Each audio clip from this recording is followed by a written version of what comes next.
À tous, bonsoir, bienvenue à ce canapé comics de début septembre. Donc j'avais essayé de prévenir depuis hier à l'avance de l'heure de mon émission. J'ai un petit peu de retard, 21h35 au lieu de 21h30. J'espère que j'aurai quelques viewers en direct qui pourront venir participer. Sinon, vous regarderez l'émission de la semaine en replay. Pour ceux qui ne me connaissent pas, je suis Laurent, le webmaster. Salut Seba, bienvenue. Salut Johan, bienvenue. Salut les mecs. J'ai encore un troisième viewer qui est arrivé. Bienvenue, troisième viewer. Je ne te vois pas, c'est Jérôme. Salut Jérôme. Bon, bah impeccable. Vous êtes déjà tous là, c'est cool. Donc bienvenue pour ce canapé comics de la semaine. Je suis Laurent du webmaster du blog Comics Heroes, de la page Facebook French Comics Force, et comme chaque semaine, il est temps de faire le point de l'actu comics, mais surtout de mes lectures comics et de parler comics. Donc j'ai 3 viewers actuellement, c'est Sébastien, c'est Johan, c'est Jérôme, c'est un quatrième viewer peut-être. N'hésitez pas à vous identifier. Bienvenue à tous. Première chose avant de commencer, j'ai une question à vous poser, mes viewers. Oui, Johan, j'ai bien reçu les dessins et apparemment donc tout est arrivé et on est en train de faire le maquettage, donc la première news de la soirée, pour le 4e album d'Oplitea, le dernier album. Salut Jean de Pelé, bienvenue Jean de Pelé. Jean de Pelé qui fait peut-être partie de l'équipe de Spécial Strange, si je dis pas de bêtises. Donc Johan, qui est un de mes viewers, qui m'a interpellé pour savoir si j'avais bien reçu ses dessins, puisque oui, on a bien reçu tes dessins, Johan. Ils feront partie normalement de l'album 4 dans les bonus. Donc j'ai pas encore vu le maquettage final. On a reçu tout ce dont on a besoin pour finaliser notre album. Donc là, c'est la partie maquettage. Donc même moi, j'attends de voir l'album finalement au final. Je vous avoue que j'ai même pas vu les dernières pages en couleur parce qu'on a carburé, toute l'équipe a carburé. Donc il y a des choses qui sont pas passées forcément par moi. Donc je suis impatient de découvrir le 4e album, déjà dans un premier temps en version numérique, et de pouvoir me le faire déjà en version numérique, tout me lire et me faire ce petit bonheur-là, ce petit plaisir-là. Voilà. Info du jour, avant qu'on aille un peu plus loin, que je vous parle de mes lectures comics, parce qu'il y a du très très bon en lecture comics. Si je ne dis pas de bêtises, Sébastien, tu confirmes, il ne reste que quelques heures pour participer à la campagne de précommande pour la réédition du premier album du Privé. Je crois que ce soir à minuit ce sera terminé. On est à 75%, il doit rester un peu plus, 80-85%. Il doit rester 15% pour atteindre et remplir le financement et la campagne. Donc ça, pour ceux qui le veulent, le fameux Privé, en 2 albums chez North Star Comics.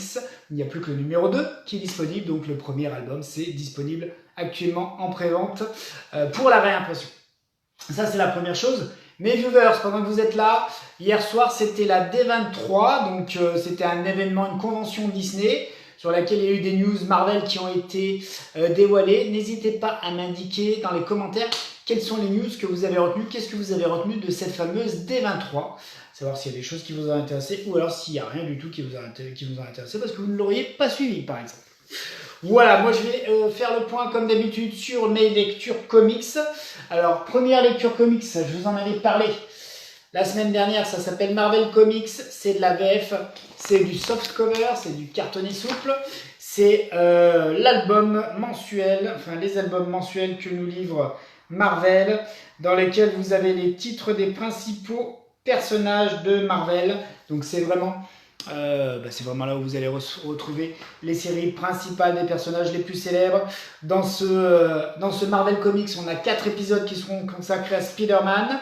On va avoir un épisode des Avengers, la série régulière. Vous avez un épisode qui est tiré d'Avengers Forever. J'en ai parlé la semaine dernière, je ne reviendrai pas sur cela. Tout de même, la série régulière Avengers, les dessins sont plutôt sympa. Si vous ne l'aviez pas vu la semaine dernière, je vous fais un petit aperçu. Ça, c'est la série Avengers. Les Avengers sont aux prises des maîtres du mal, les fameux nouveaux maîtres du mal qui sont des maîtres du mal en direct destination, qui est en provenance directe du multivers. Et puis à la suite de tout ça, on avait un épisode Avengers Forever, en lien toujours avec cette saga des Maîtres du Mal du multivers.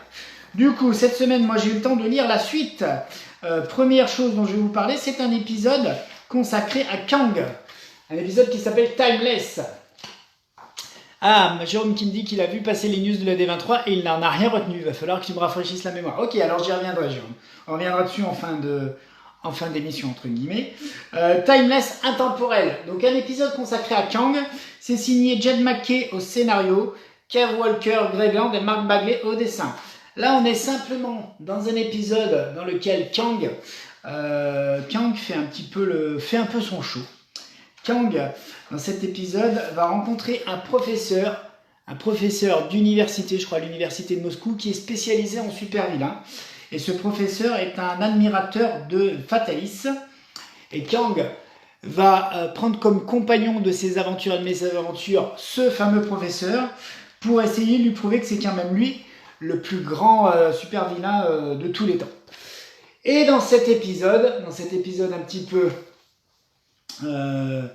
petit peu précurseur, puisque c'est un épisode, un one-shot, qui est censé présenter ce qui va se passer dans le futur de l'univers Marvel. Et c'est dans cette double page qu'on a des sortes de vision du futur. Je vous laisserai le lire. Je vais juste vous lire les commentaires, parce qu'ils nous donnent aussi des petits indices via les dialogues. Alors, on nous parle du fils qui prend l'épée du crépuscule et frappe le père. Et là, on voit Dormammu et une version jeune de Dormammu. On voit un Spider-Man. Alors, on dit tandis qu'un fils sans père trouve un nouveau foyer. Ça semble être le nouveau Spider-Man, qui n'est pas Peter Parker. On nous dit que le point de fer est reforgé pour une nouvelle main. Donc là, clairement, on est sur du Iron Fist. On voit... tandis qu'une autre main est guidée par un nouveau maître pour punir. Donc là, on est dans le Punisher version patron de la main. On nous dit que la lune est brisée par un jugement. Alors ça, je ne sais pas ce que c'est. La lune est brisée par un jugement. Je ne sais pas ce que ça veut dire. Après, alors que plus loin dans le futur, un autre jugement laisse l'humanité dominer la Terre. Ouais, d'accord.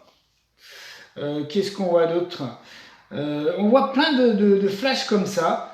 Donc il faut essayer de tout bien comprendre et de tout bien deviner. On nous dit une jeune génération d'Avengers se lève. Voilà, pour reprendre un nom usurpé. On a l'impression qu'il y a des faux Avengers, etc., etc. Donc du coup, c'est plutôt sympa à lire. C'est vraiment bien dessiné. Là, il n'y a rien à dire sur ce niveau-là. Donc c'est assez chouette finalement de voir Kang dans ses tribulations, dans ce voyage à travers le multivers pour finalement affronter un ennemi auquel on doit forcément s'attendre quand on lit l'épisode. En parallèle de ça, et bien avant ça, il y avait les épisodes de Spider-Man. Donc Spider-Man, le nouveau Spider-Man. En ce moment, Peter Parker est sur la touche. Alors Jérôme Doré me dit la lune, le gardien, Moon Knight, faudra voir. Je ne sais pas du tout ce que ça peut être que cette histoire de lune brisée. Pour revenir sur Spider-Man, en ce moment Spider-Man, Peter Parker est hors d'état tout simplement. Je vais dire hors d'état de nuire. Il est comment on appelle ça, en arrêt de travail, le pauvre Spider-Man. Il a été victime d'une attaque et d'un poison et il est pour l'instant bloqué à l'hôpital. Et donc il y a un autre Spider-Man qui prend la place de Peter Parker. Et c'est un Spider-Man, qui connaît très bien Peter et qui a des liens avec Peter. Et dans cet épisode, il affronte Morbius, le vampire, qui n'est pas un vampire d'ailleurs, et il fait équipe avec les filles du dragon, Mystic Knight et Colleen Wing, qu'on revoit d'ailleurs par la suite dans un épisode qui leur est dédié. On a droit à un épisode complètement dédié à Mystic Knight et Colleen Wing, toujours en lien avec le nouveau Spider-Man, puisque le nouveau Spider-Man travaille pour une entreprise, et pour la même entreprise donc de sécurité, de super sécurité, Colleen et Misty sont dans cette entreprise-là. Donc on voit un peu les liens entre Spider-Man et les filles du dragon. D'ailleurs, ils s'entraînent ensemble sur une simulation au début de l'épisode. Et puis par la suite, les filles du dragon se trouvent embarquées dans une aventure un petit peu qu'elles ont provoquée, ou entre guillemets, qui est provoquée suite à l'engagement qu'elles ont pour la fameuse entreprise. C'est assez sympa, franchement, c'est chouette. Les dessins sont fun, c'est fait un peu moderne, ça laisse bien la part à l'action. On a une belle part d'action. Je cherche qui est l'équipe créative de cet épisode. Est-ce que je vais le trouver? Oui, Jen Mackey toujours et Eleonora Carlini. Donc voilà, c'est un épisode que je recommande aussi, avec finalement les filles du dragon qui sont piégées dans une sorte de simulation, dans leur fameuse simulation. Et puis c'est pas mal, puisque finalement l'entreprise qui les embauche aussi a comme toutes les entreprises, a plutôt des objectifs parfois un peu pécuniers, et donc elle garde quand même en elle le côté héroïne. Donc voilà, il y a une petite contradiction à ce niveau-là, et on la voit bien apparaître dans les épisodes. À la suite de tout ça, on suit toujours les aventures du nouveau Spider-Man, et ça c'est vachement bien dessiné. Là sur cet épisode-là, on a qui? On doit avoir donc au scénario Cody Ziegler et Michael Dowling au dessin. Michael Dowling fait du bon travail, on a du travail presque photographique, les visages sont presque photos. Qu'est-ce que j'avais vu? On a la suite, c'est toujours par le même dessinateur. Ouais, regardez, on est vraiment sur du dessin qui fonctionne très très bien.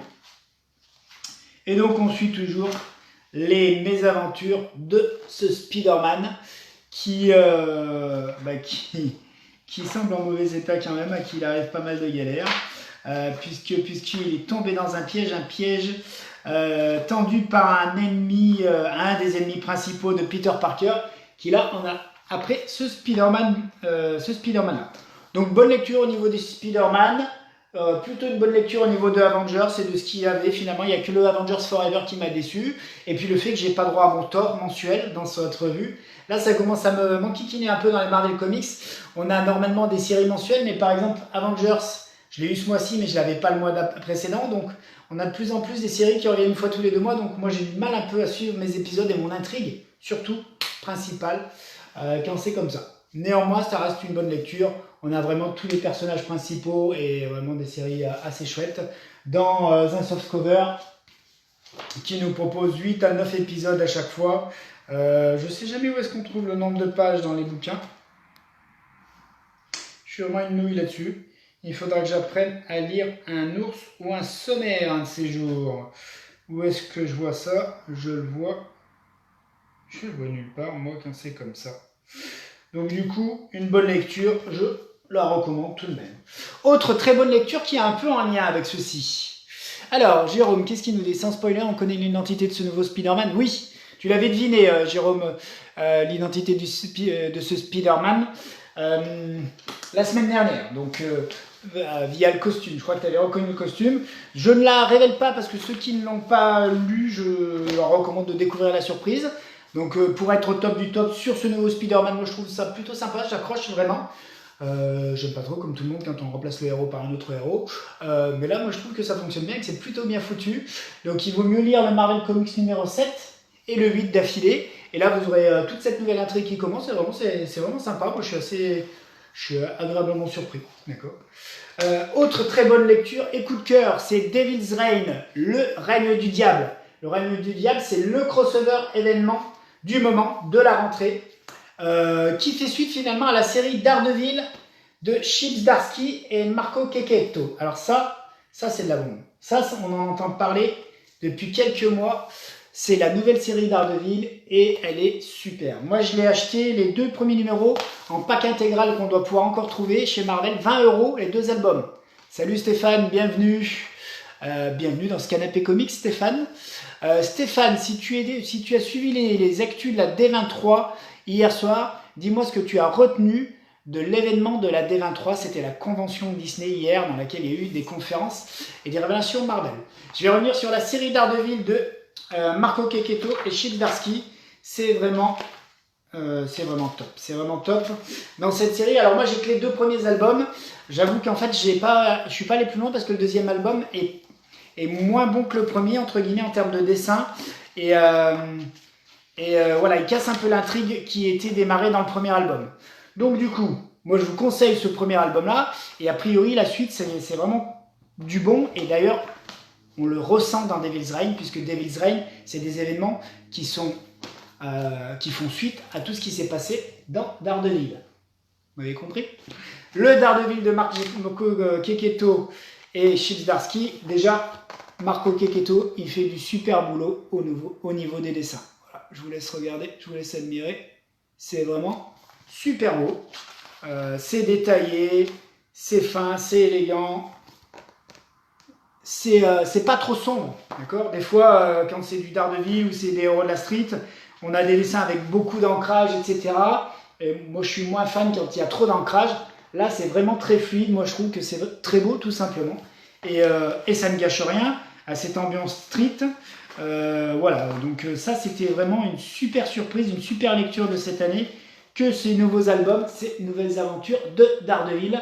Daredevil qui est en mauvaise posture dans ces épisodes-là et dans ces pages-là. Il est notamment pourchassé par un flic incorruptible qui vient de Chicago. Incorruptible pourquoi? Puisque les flics de New York, eux, sont plutôt sympathiques envers... Ah, tu n'as pas eu ma question, Stéphane? C'est qu'as-tu retenu de la D23 d'hier? Il y avait un événement, la convention Disney, c'était la D23. Est-ce qu'il y a des news ou quelque chose que tu as retenu particulièrement dans les news qui sont apparues?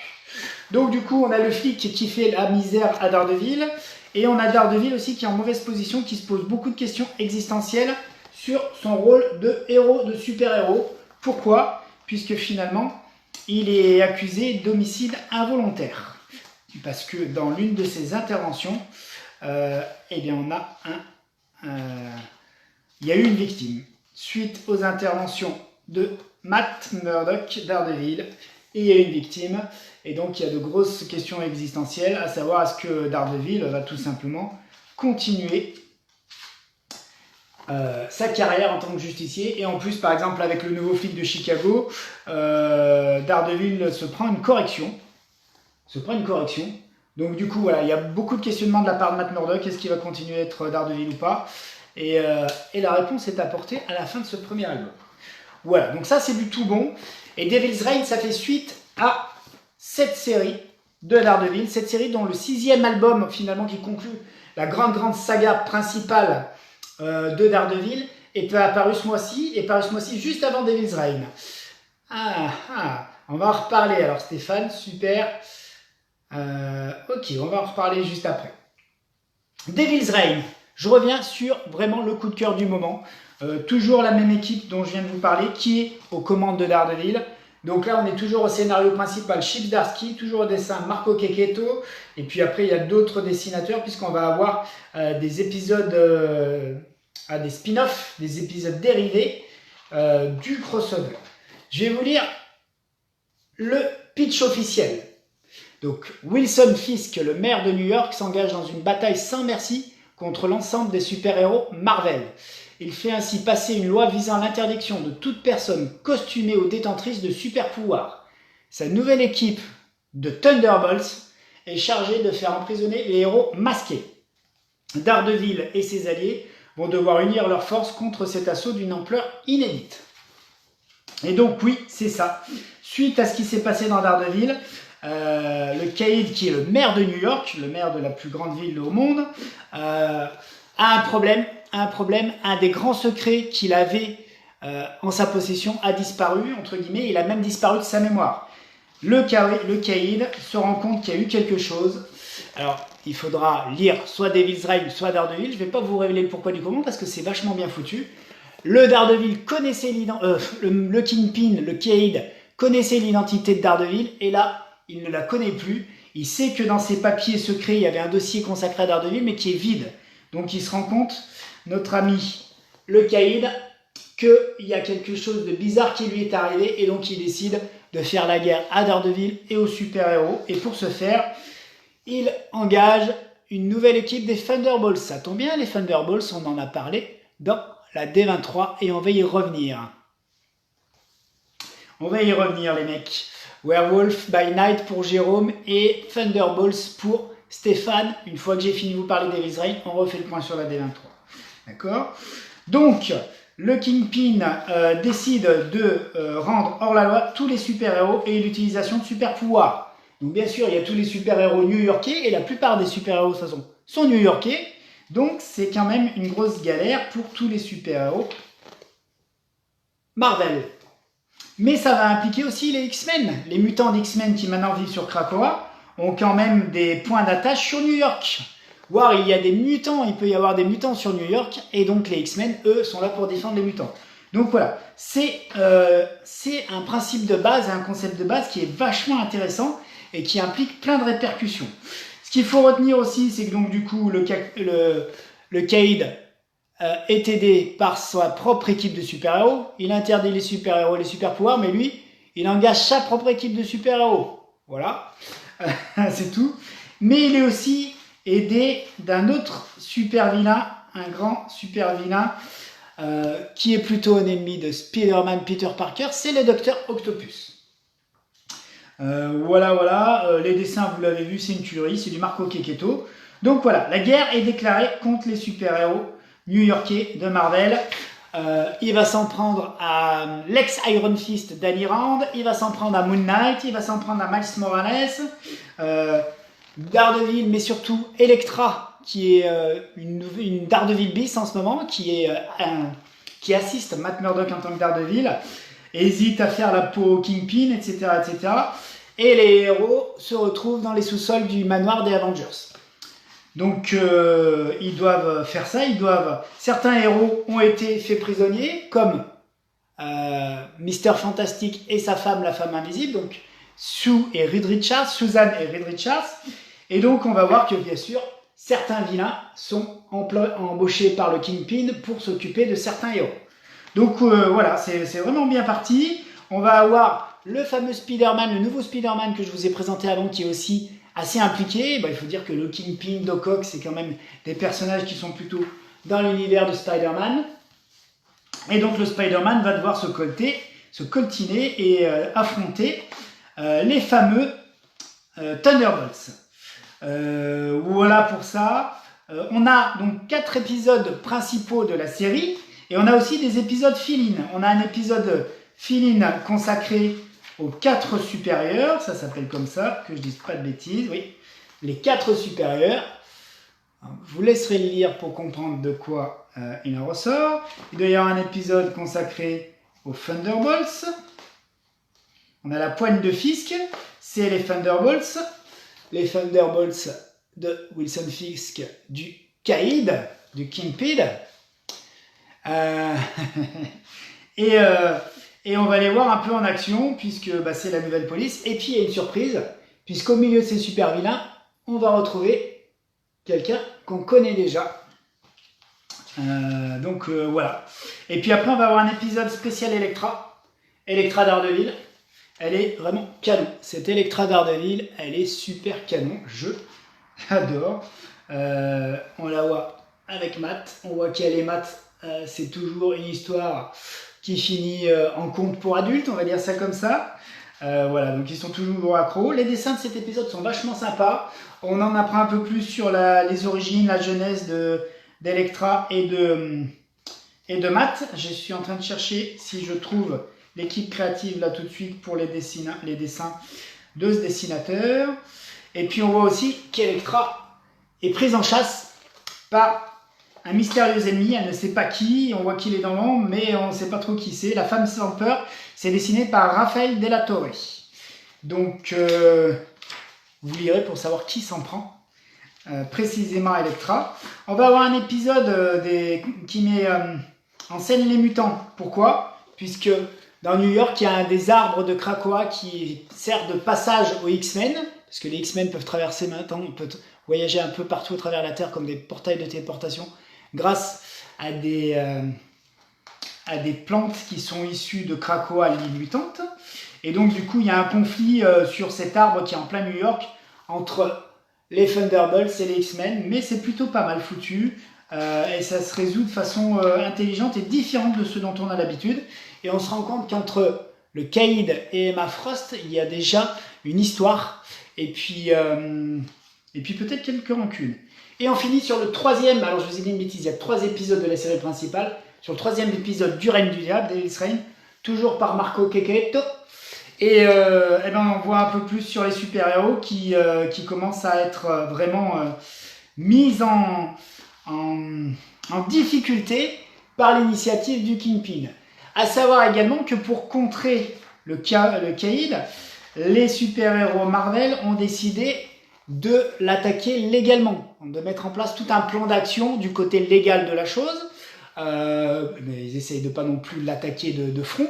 Et donc en fait, l'un des héros va se présenter à la mairie pour mettre en difficulté le Caïd et pour aller un petit peu l'affronter sur ses terres et puis en toute légalité. Donc on a le Caïd qui est successeur à sa propre poste pour le futur poste de maire, qui met en place cette loi anti-super-héros. Et on a donc un autre héros qui va être le porte-drapeau des super-héros et des héros avec des pouvoirs new-yorkais et qui va essayer de mettre en place ce contre-pouvoir. Donc, on va suivre le plan des héros. On va voir aussi que Doc Octopus a une ambition de son côté, que Doc Octopus a quand même trouvé des alliés de choix et très très puissants. Voilà. Et on va finir l'épisode sur quelque chose de très très fort. Pour un personnage assez important de l'univers Marvel, on finit sur quelque chose d'assez dramatique. Donc vivement la suite de savoir ce qui est arrivé à ce fameux personnage dont je vous parle, et puis pour savoir comment les héros vont réussir à se dépêtrer de cette catastrophe. Ce qui est sympa aussi, c'est qu'on a vraiment tous les super-héros, c'est ça qui m'intéresse. On a les X-Men, on a les Avengers, on a les 4 Fantastiques, on a les Spider-Man, tout le monde est là, tout le monde est concerné, tout le monde est impliqué. Certains se sont déjà fait mettre en prison, d'autres sont restés à New York pour mener une sorte de résistance. On a le front aussi du côté légal de la chose avec le héros qui essaye de faire concurrence de devenir maire. Voilà, donc ça part très très bien. Là aussi, on est sur combien d'épisodes là-dedans? Je vais vous dire. On est sur 7 épisodes pour un album, entre guillemets, pour une revue qui coûte 16 €. Donc moi, je trouve que ça vaut le coup. C'est softcover. C'est peut-être ce qu'il y a d'un peu moins cher chez Marvel en ce moment. Je ne sais jamais vous dire combien il y a de pages dans ces bouquins. Ça m'énerve. Peut-être que si je regarde juste à la fin le nombre de pages, eh ben, je saurai. Hop. Mais je ne le trouve pas. Donc très bonne lecture et coup de cœur, c'est Le règne du Dab, Devil's Reign. Si vous ne l'avez pas lu, je vous conseille de le lire. C'est vrai que c'est beaucoup mieux si on a lu Daredevil, mais moi vous voyez j'ai lu que les 2 premiers albums et je ne suis pas perdu. Il y a beaucoup de choses qui ont changé apparemment dans la vie de Matt Murdock, Daredevil. Donc du coup on rattrapera les infos en lisant Devil's Reign. C'est sûr que c'est beaucoup mieux si vous le lisiez finalement avec des grosses révélations j'imagine dans la série titre, mais c'est pas handicapant pour suivre Devil's Reign. Donc voilà, mon conseil de lecture du moment, c'est Devil's Reign. C'est vrai qu'en ce moment, je trouve que l'actu, c'est beaucoup plus, finalement, les ventes de comics actuellement. On a l'impression que ce qui fait l'actu, c'est beaucoup plus des rééditions avec les omnibus que les séries régulières et l'actu mensuelle. D'ailleurs, je me posais la question, est-ce que vous, mes viewers, vous êtes plus à lire les lectures mensuelles ou est-ce que vous êtes plus dans des rééditions actuellement? Tiens, c'est une autre question que je vous pose. Stéphane et Jérôme, qu'est-ce que vous lisez actuellement? Vous lisez vos séries mensuelles du moment ou est-ce que vous êtes plus dans les rééditions? Ça, c'est une autre question à laquelle je vous demande de répondre. Du coup, on va revenir sur la D23 puisque j'ai eu une réponse de la part de mes 2 viewers. Et je sais qu'un des viewers a dit que ce qu'il avait retenu, c'était ça, les Thunderbolts. Les Thunderbolts, on vient d'en parler dans Devil's Reign. Dans Devil's Reign, le règne du diable, il y a déjà des Thunderbolts. Dans ces Thunderbolts, on y voit le Taskmaster, qui fait partie des Thunderbolts du MCU. On y voit US Agent. Vous avez vu que US Agent est arrivé pour intégrer les fameux Thunderbolts. J'espère qu'au final, ce sera une révélation positive, qu'il est plutôt là pour les infiltrer de l'intérieur, qui va aider les héros. Donc on a bien US Agent dans la version MCU, mais vous voyez qu'on peut y voir aussi Bucky, Yelena, le Red Guardian, Ghost, l'ennemi de Ant-Man et la Guêpe, et puis la mystérieuse, je ne sais plus comment elle s'appelle, comtesse je ne sais quoi. Stéphane qui dit qu'il y a trop de séries qui le branchent plus trop actuellement. D'accord, donc Stéphane, toi tu lis les rééditions plutôt, j'essaie de voir les messages. Ouais. En ce moment, Stéphane découvre les X-Men classiques avec les éditions Hachette. Alors, c'est quoi les X-Men classiques? C'est la saga de John Byrne et du Phénix Noir, Stéphane, que tu es en train de lire? Ça m'intéresse. Jérôme, pareil, tu peux me dire si tu lis des séries régulières, les séries mensuelles, l'actualité du moment, ou est-ce que tu es plutôt dans les rééditions style omnibus, ou effectivement les rééditions dont tu viens de parler. Je crois, Stéphane, que ce à quoi tu fais allusion, c'est la réédition de la saga du Phénix Noir, tout ce qui est John Byrne et Chris Claremont. Moi, c'est comme ça que je suis tombé dans les comics, c'est que je suis tombé amoureux des comics. La période Claremont, ouais, c'est ça. En plus, c'est dans un gros album souple, si je dis pas de bêtises, Stéphane, qui est pas trop cher. Et effectivement, Jérôme est aussi sur les rééditions. Johan, il dit que ça manque de persos puissants comme Red Hulk ou Ares. Alors, je pense que Johan nous parle des Thunderbolts. Ouais. Oui, après, on est pour l'instant sur le roster officiel. Après, peut-être qu'on aura d'autres personnages qui vont se rajouter à ça. Ce qui est étonnant quand même, c'est qu'on n'ait pas le Baron Zemo, quelque part. Zemo qui était le premier leader de la première équipe des Thunderbolts. Donc moi, j'espère qu'on aura bien le Baron Zemo à un moment ou à un autre qui sera présent dans les Thunderbolts du MCU. Alors au début, je croyais que c'était une série qui nous attendait le MCU, mais non, ce sera bien un film qui s'appellera les Thunderbolts, donc j'ai hâte de voir ça, ça va être vraiment, vraiment chouette. Ouais, Stéphane me confirme que c'est un album rigide avec fresque. Ouais, je crois que je vais l'acheter aussi, parce que, en fait, j'ai les rééditions X-Men, mais dans les papiers glacés, et je déteste les couleurs de ces papiers glacés. Et là, si je dis pas de bêtises, Stéphane, c'est du papier pas glacé, du papier classique, et je trouve que les couleurs fonctionnent beaucoup mieux sur ce genre d'album. Donc voilà, plutôt que de garder mes X-Men l'intégrale qui me plaisent moyennement, je pense que je vais acheter ce bouquin qui aura du papier, pour moi, de meilleure qualité, en tout cas, qui rende mieux hommage aux couleurs de l'époque. Et aussi parce que j'ai toujours mes Special Strange, mais quand j'ouvre mes Special Strange, j'en crie de douleur moi-même pour eux. Voilà. Pour revenir sur la D23, moi je suis comme vous, ce que j'ai retenu, c'est ça. C'est la révélation du casting des Thunderbolts. Et aussi, ce que j'ai beaucoup aimé, mais je crois que c'était le cas de Jérôme, c'est ce qui concerne le Werewolf by Night. J'ai été soufflé par ce qu'il semble nous proposer dans Werewolf by Night. Donc hier, dans la D23, il n'y a pas eu beaucoup de révélations de trailers concernant Marvel. Il y en a eu beaucoup, j'ai trouvé, sur tout ce qui était Star Wars. Mais sur Marvel, on a eu droit à 2 vrais trailers. On a eu le premier trailer qui était Werewolf by Night. Donc Werewolf by Night, ça veut dire loup-garou de la nuit. C'est une petite série ou un épisode hors série qui va être proposé pour Halloween, pour le public sur Disney+. Et c'est la reprise du comics Werewolf by Night, dans lequel on voyait un loup-garou, c'était un petit peu horreur. Là, ce que semble avoir vraiment bien réalisé Marvel, c'est qu'ils nous font cette série avec les moyens modernes, mais dans une ambiance en noir et blanc, comme dans les vieux films de la Hammer, les vieux films d'horreur. Ça a l'air, franchement, ça a l'air super intéressant. Moi, j'ai vraiment envie de voir ça et de me régaler avec ça. L'autre gros trailer, c'était Secret Invasion, que Johan apparemment a beaucoup aimé, et il dit ça a l'air sympa. Et il dit aussi, Johan, que dans le trailer, on voit une apparition de Man-Thing, donc dans le trailer de Werewolf by Night, du loup-garou de la nuit, on voit le Man-Thing de Marvel, l'homme des marais. Apparemment, ouais, il fait une apparition, ce qui ira très très bien avec une sorte de pseudo-série film d'horreur, hors série, style la Hammer, mais on est dans du rétro-vintage, j'ai envie de vous dire, du néo-rétro, du néo-vintage, donc ça risque d'être sympa. L'autre trailer, c'était Secret Invasion.